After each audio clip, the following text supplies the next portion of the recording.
এই যে বিভক্তি, এই বিভক্তিটা আর চাই না। বাঙালি অবাঙালির এই বিভক্তি চাই না। যে আমাদের রাষ্ট্রীয় অখণ্ডতা এবং সার্বভৌমত্বের প্রশ্নেও আমরা আনকম্প্রোমাইজিং। আমাদের এই বাংলাদেশ বহু ভাষা, বহু জাতির একটা ইউনিটারি রাষ্ট্র, অর্থাৎ একক একটি রাষ্ট্র।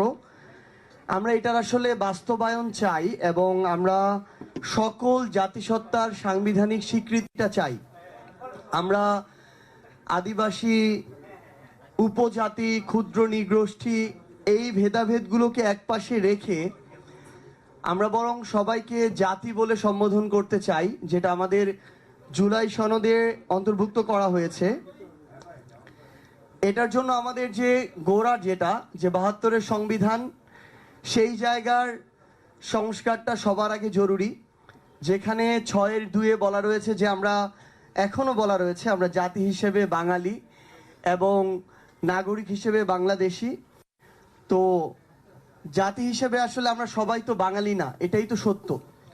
তো সেই জায়গা থেকে জুলাই সনদে একটা সংশোধন আনা হয়েছে, যেটা হচ্ছে জাতি হিসেবে বাঙালি এবং নাগরিক হিসেবে বাংলাদেশি, এটা প্রতিস্থাপিত হয়ে এখন হবে বাংলাদেশের নাগরিকগণ বাংলাদেশি বলিয়া পরিচিত হইবেন।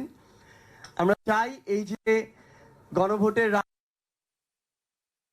সংবিধানের সংস্কারগুলো বাস্তবায়ন হোক এবং আমরা এই যে বিভক্তি, এই বিভক্তিটা আর চাই না।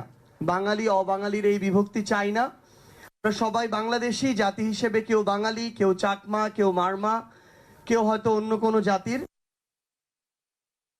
তো আপনাদের উদ্দেশ্যে এইটুকু বলতে চাই যে ৭২-এর সংবিধানে এই যে একটা জাতিবাদী, বর্ণবাদী একটা টান রয়েছে, যেটার সংস্কার জুলাই সনদের মধ্যে রয়েছে।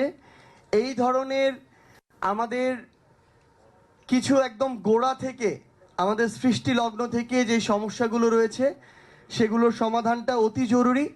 এবং আমরা পাশাপাশি এটিও আমাদের জায়গা থেকে জানিয়ে রাখতে চাই যে আমাদের রাষ্ট্রীয় অখণ্ডতা এবং সার্বভৌমত্বের প্রশ্নেও আমরা আনকম্প্রোমাইজিং। এই জায়গায় আমাদের এই যে সাংবিধানিক যে কাঠামো এবং আমাদের যে রাষ্ট্রীয় কাঠামো, এই জায়গাটাতে আমাদের যেমন এই সমস্যাগুলো আমাদের আছে, আবার একই সাথে সমাধানও আছে। আমরা আহ্বান করব সরকার বলি, বিরোধী দল বলি, রাজনৈতিক দল কিংবা যত অংশীদার আছে, আমরা সবাই একসাথে মিলে অন্তত আমাদের এই সার্বভৌমত্ব এবং অখণ্ডতার প্রশ্নে ঐক্যবদ্ধভাবে কাজ করব।